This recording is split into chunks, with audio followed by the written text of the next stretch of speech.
Hi, everybody. It's Phil Martin, and this is the OnFilm column on video. And welcome back to what? How many weeks has this been?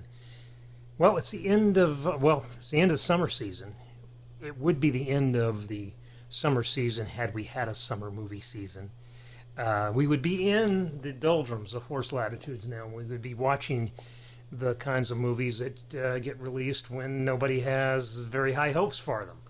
So I guess that we're not really missing out much right now. This particular week, we've got a kind of okay another IFC movie, and IFC has done great during this pandemic because they have released films to drive-ins and to the few movie theaters that are open, and they've actually prospered, or at least they haven't been hit as hard as other studios.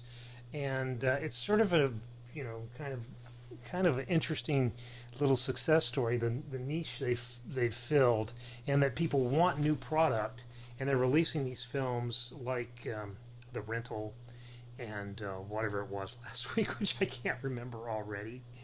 And this week, which is Made in Italy, which is a fine film. I mean, it's very much what it is, in that it's not a very ambitious film. It's the first film by another actor, James D'Arcy, who is making his directorial debut, just like Dave Franco did with The Rental. And it's got the same sort of modest aspirations, I think. It wants to be sort of this father-son poignant comedy with Liam Neeson and his real-life son, Michelle Richardson. And what adds to the whole thing is that you have a real-life father and son playing a father and son in the movie, and some of the backstory in the movie rhymes with the backstory between with the backstory of Liam Neeson and Michelle, because Natasha Richardson, Liam's wife and Michelle's mother, died in 2009 after a skiing accident in Quebec, near Montreal. If I remember correctly, she was in a beginning ski class and she fell and hit her head, and she refused medical attention at the time, went back to New York, and 2 days later she's dead. That's sort of horrible story. And like I said, the story isn't that. The story, which is written by D'Arcy, who is, I guess this is his first screenwriting project too. I really didn't look that up. I'm guessing that D'Arcy hadn't written a screenplay before, but he wrote and directed this. So it's not terrible. And if you like Liam Neeson like I do, it's always fun to watch him. And anything that gets you out, watching people go through the countryside these days, is going to feel better now than it would normally. You'll respond to it in a more emotional way, or at least I do, since we can't go anywhere. All our trips have been canceled. But I wanted to say that the IFC thing has been really working out really well because, like I said, they're releasing these films to theaters, so you can go to a theater and see them, or you can get it through the usual video on demand channels, which I guess a lot of us are getting used to. But either way, it's out there. It's new product. It's still a relic from the days before, we were locked down.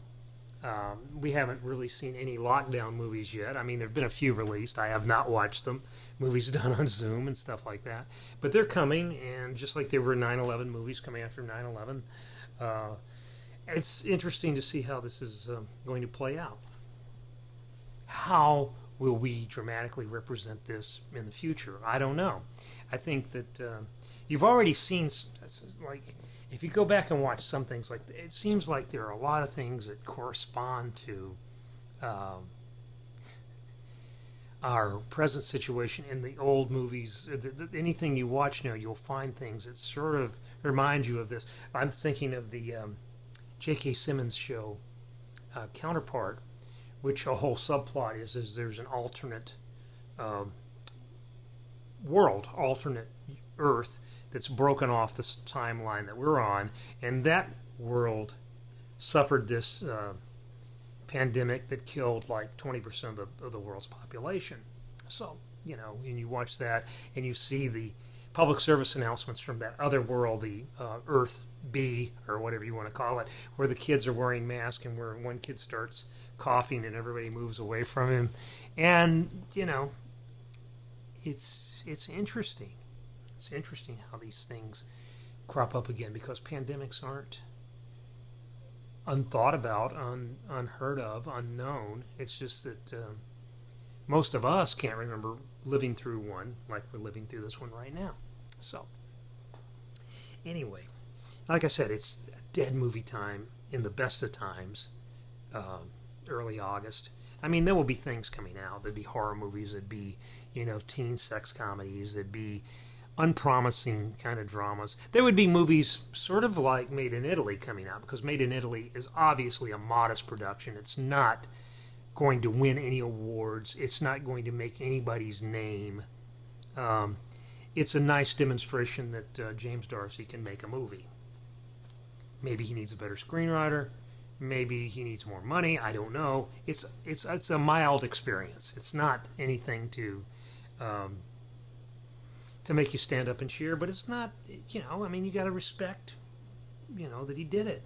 I do, at least. I think it's very hard to make these things. But what are you doing? What are you doing? Well, it's like, what are we doing these days? For our entertainment, we're turning to deeper and deeper into the Netflix and Hulu and Amazon Prime catalogs. And I would recommend, if you're a person who has a certain kind of taste, like if you like European TV shows, you might try the Acorn service, which has that wonderful No Offense show and a few other things. Or you might try Sundance Now, which is, and I think you can get this on Amazon Prime too. I'm not sure it comes with, but you can maybe rent it or buy it through Amazon Prime. And that's a Swedish series called The Restaurant. And The Restaurant's a lot like Downton Abbey. It's about one family, the Swedish family, the Lovanders, who own this very popular, very upscale restaurant in Stockholm. And it starts right at the end of World War II. And the next episode, we're on season 3, which is the final seasons that's been filmed. I don't know how many episodes we've got left to go, but it jumps all the way into, the next show we watch is going to be in 1971. So the interesting thing is you're watching, generations pass, even though these actors don't really age. It's sort of funny that the children grow up and they look like their mother's sister and stuff like that. And I'm starting to calculate what their ages would be in my mind, and they look 20 years younger than they actually look. And at first they looked 20 years older than they were supposed to look, I guess. But it's an interesting show. It is very much a soap opera. It's very melodramatic, but it's not as stupid as Downton Abbey was, which Downton Abbey used to make me mad with how ridiculous it was. Now this is pretty ridiculous, but it's all it's like this sort of ridiculous plausibility to it. It's like absurd things happen in families. We all know that. And absurd things happen in this family, and you can buy it or not, but it's something to watch. It's called The Restaurant. It's on Sundance Now and Amazon Prime, though you may have to buy it there. I don't know for sure, because I'm still not sure exactly how this works. And one of the reasons, I'm not sure how this works is because I'm like this fairy creature who doesn't live in the real world. Often what happens is I get codes for these services because they want me to watch something on their service. I activate the code and then I have it, which I'm not complaining about, but it's one of the perks of doing my job. But it's like I haven't paid for a movie in years, so you should always take that into consideration when you're reading a critic's work, because the critic doesn't necessarily pay to go see the movies.